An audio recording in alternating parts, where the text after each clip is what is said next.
All right, y'all. Check me out. Check me out. The podcast was sold. Gumby Publishing. Astigmatism in My Soul. Sean Xavier Gumby Jr. and myself, Sean Xavier Gumby Sr., are going to be coming straight from public documents, public records. Anybody on the planet can access these documents, including you, and we do not wish to defame, slander, or libel anybody as it relates to this video and the content of this video, which is a court case. So, as I told you this morning, Keith Kromer took the stand. No, bad information. First, Keith Kromer said he was going to invoke his Fifth Amendment, right? Meaning he didn't want to give any kind of testimony that would incriminate himself. I know y'all always see me wiping my eyes because my eyes tear for whatever reason. It's like 15 degrees outside, then I come in this warm house and my eyes tear. So that's what it is. But they do it all the time anyway. So he professed through his attorney that he was going to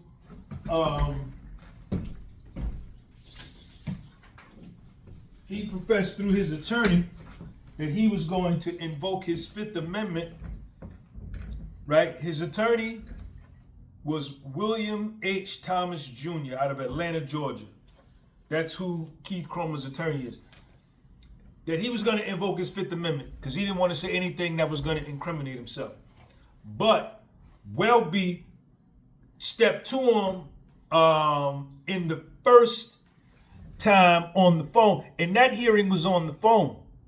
Hold on, y'all. Let me get my angle right. That hearing was on the phone. So Mr. Welby didn't care nothing about what his mouth said as far as him invoking his Fifth Amendment. He started asking him a question. Bang. I think the first question, if I remember correctly, y'all look at the other video, he says, I want to invoke my Fifth Amendment. Welby keeps on going. He don't care nothing about what he just said. Ask him another question. Keith Kromer answered. And I think that, hold on, I might be right. Let me make sure. Then I think he asks him a third question. And Keith Kromer attempts to invoke his Fifth Amendment. And the judge steps in and says, but you've already answered one question. So the fact that you've answered a question, the second question, you've waived your right to invoke the Fifth Amendment. So boom, they go back and forth. The judge says, yo, come testify in person. That hearing was on a Wednesday, October 19th, 2016. She said, listen, be here Friday, 8:30 in the morning. You're under subpoena. So he had to get off the phone Wednesday, right, and fly to St. Louis from Atlanta. And now he's on the stand in person in front of the judge, in front of the assistant U.S. attorneys, and in front of Welby, Cuffy, all of the other attorneys, everybody, right? So this is a direct examination by Welby, right off the top. My question, this is Welby. My question was, if I refer to the individual known as CS1, do you know the person to whom I'm referring? Keith Kromer.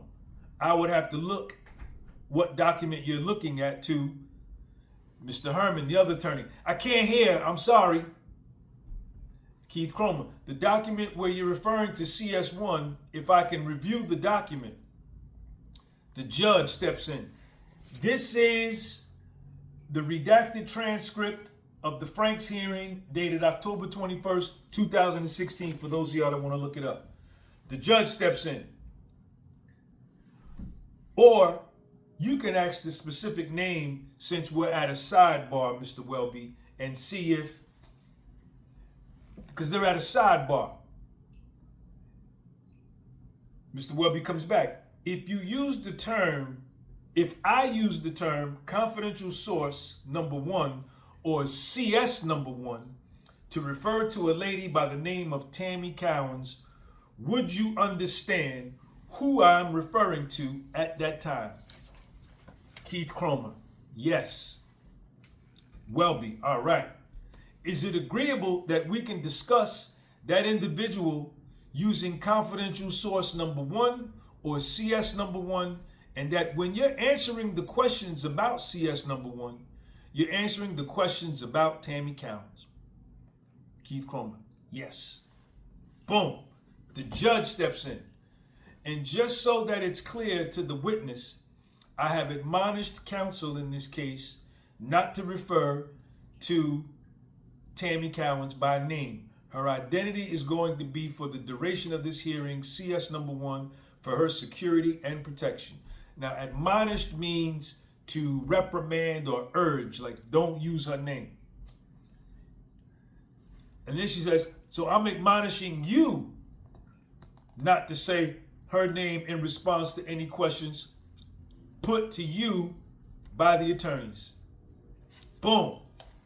Now, Keith Kromer's attorney steps in, and this is where it gets funky. Check him out. This is Mr. Thomas. This is Keith Kromer's attorney.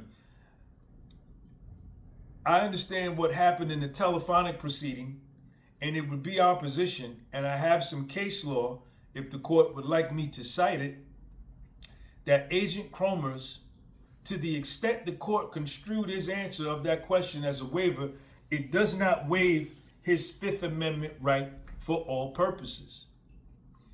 And I have instructed him today to, on a question-by-question basis, assert that Fifth Amendment right.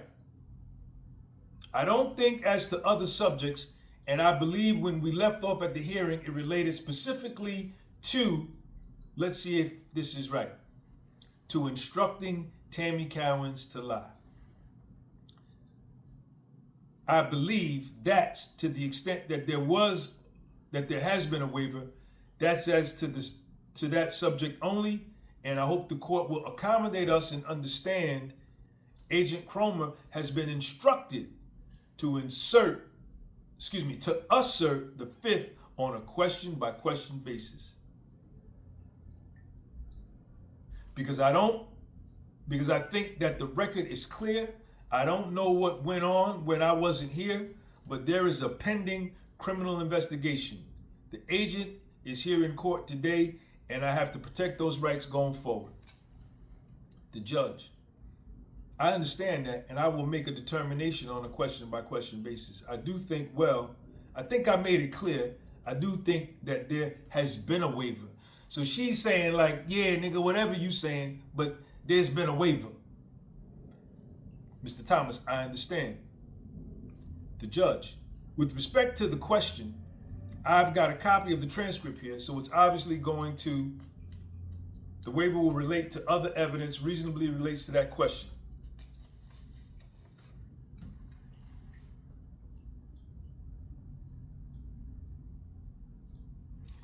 Then it gets a little funky, right? So they're going back and forth with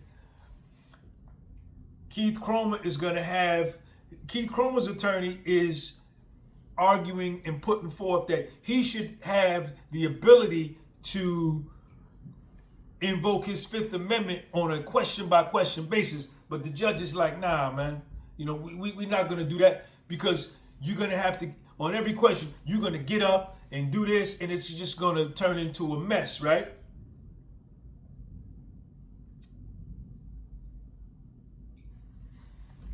Stay with me, y'all. So the judge, Mr. Thomas, says, I understand the court's ruling, and to the extent so I don't have to kind of get up and interrupt the proceedings, I just ask the court, to the extent that his request to his invocation of the Fifth Amendment right, to the extent that it is overruled, I just like at this point to note our exception to that. And for the record to reflect that to the extent that the court is overruling those invocations, that Agent Kromer's testimony in that regard is not voluntary. It is being compelled by the court. So he's trying to say that, Judge, if you don't let him get down on a question-by-question basis, invoking his Fifth Amendment right, he's being compelled and forced to ask questions, which is in violation of the Fifth Amendment, and probably somewhere down the line saying that shit is inadmissible in court, right? The judge, by any of it, Mr. Thomas, that's correct. The court, the judge. So you're objecting to all of his responses, Mr. Thomas.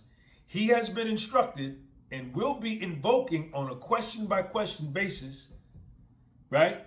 But to the extent that the court will overrule that invocation and direct him to answer the question, I think the record should reflect that he has been compelled to answer these questions, meaning forced.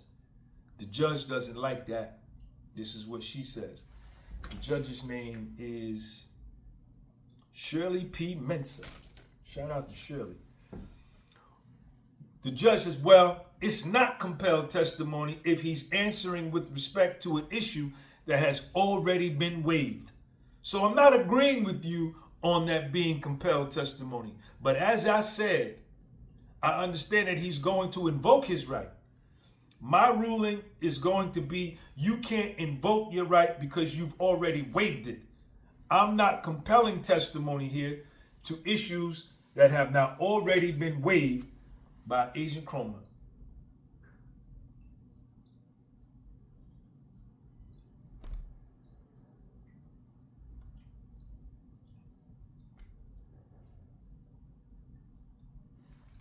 This is deep, man. Then the judge says, so they get that, his lawyer tries to, he fighting, he getting down for his crown, for his client, for Keith Kromer, but the judge is like, nah, man, we not doing that. So they go back and forth. They talk about CS2. CS2 was a female. So now this is where it gets deep. This is where it gets deep. Mr. Welby. Welby is the attorney for Gibbs. But on the whole defense, remember, it's four of them. It's Mr. Herman, Ms. Trogg, Welby, and Humphrey. Those are all the four attorneys for the four defendants. Mr. Welby asks Kromer on the stand, did you tell CS1 or Tammy Cowins to advise the DEA agents in St. Louis in August of 2012 that Demetrius Flannery was supposed to get a cut of the proceeds of drug transactions between Fidel Suarez and Dion Gatlin? Keith Kromer. No, Tammy Cowins told me that.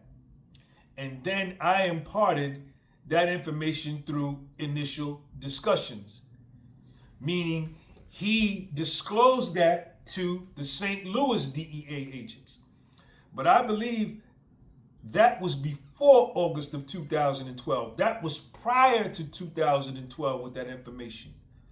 When I had my initial conversation, when I spoke to the agents out of St. Louis, check me out.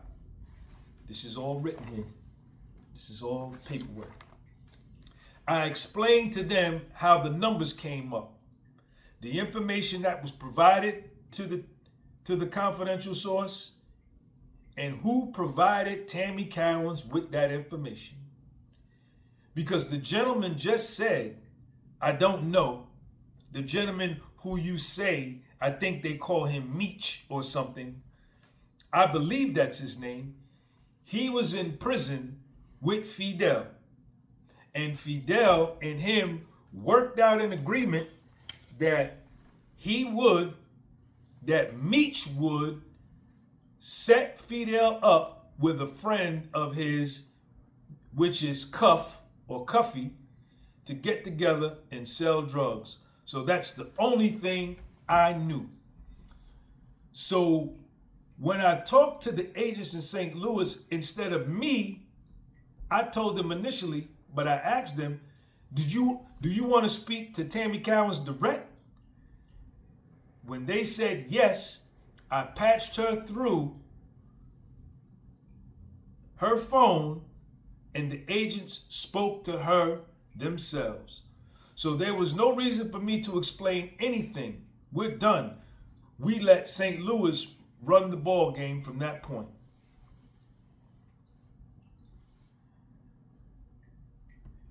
Did you ever tell Tammy Cowins to lie to the DEA agents in St. Louis about anything concerning Cuffy?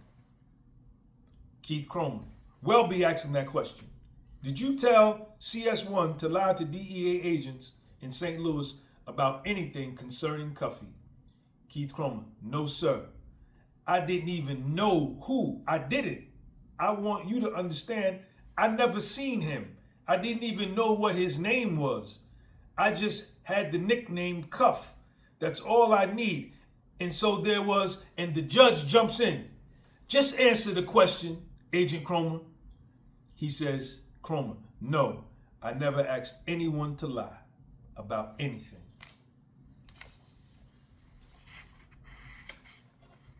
I never asked anyone to lie about anything.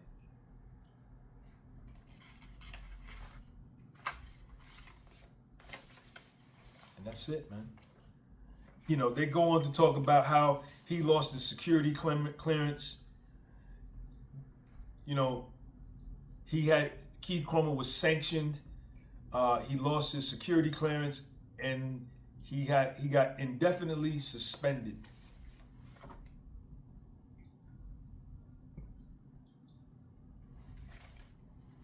So, I mean, that's it, y'all. That's it. This is page 12 of 18. This is an 18-page document.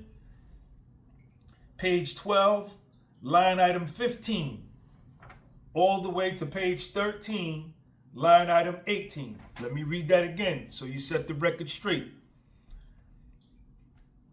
Mr. Welby, did you tell Tammy Cowins to advise the DEA agents in St. Louis in August of 2012 that Demetrius Flannery, or Big Meech, was supposed to get a cut of the proceeds of drug transactions between Fidel Suarez and Cuffy? Keith Kromer comes out and says, no.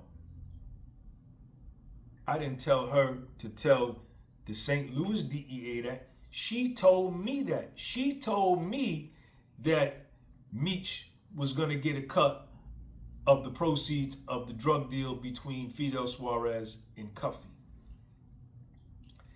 And then I imparted that information through initial discussions with the St. Louis DEA. But I believe that was before August 2012. That was prior to August 2012 with that information. When I had my initial conversation, when I spoke to the agents of St. Louis, I explained to them how the numbers came up, the information that was provided to the confidential source, and who provided Tammy Cowins with that information. Because the gentleman you just said, I don't know, the gentleman who you say, I think they call him Meech or something, I believe that's his name. He was in prison with Fidel, and Fidel and him worked out an agreement that Meech would set Fidel up with a friend of his, which is Cuff, to get together and sell drugs. So that's the only thing I knew. This is in the documents. This is in the court documents. This is an 18-page document. Y'all can get it and look at it yourself on pages 12 and 13, dated October 21st, 2016. And that's it. I don't think I have any other. I might have some more stuff on Kromer. I don't know if I got any more cross-examination by Kromer. If I do, I'll do another video on him. Like I say, if anybody out there has any information or any paperwork on Cuffy cooperating, being an informant, being a snitch, being a rat, anywhere in the world, send it to me. I'll do a video on it. My source that's giving me all this information, I asked this person today. I said, yo, can you find any paperwork on Cuffy snitching? He texts back, definitely not. I made clear. I said, definitely not. Do you mean definitely not that you're not gonna look for the information, or definitely not there is no information that you found when you looked? He said, I looked and I haven't found nothing. But don't believe me, because y'all not gonna believe me anyway. If anybody out there, my email address is thepodcastwassold@gmail.com. If you got any information on Cuffy being a rat or an informant, send it to me. I'm gonna post it. I'm gonna do a video on it. Sean G, Podcast was Sold. Follow me on my Instagram. Where's Luna? Luna, come here. Follow me on my Instagram. And I'll holler at y'all later. She's somewhere. She was in here running around before. Peace.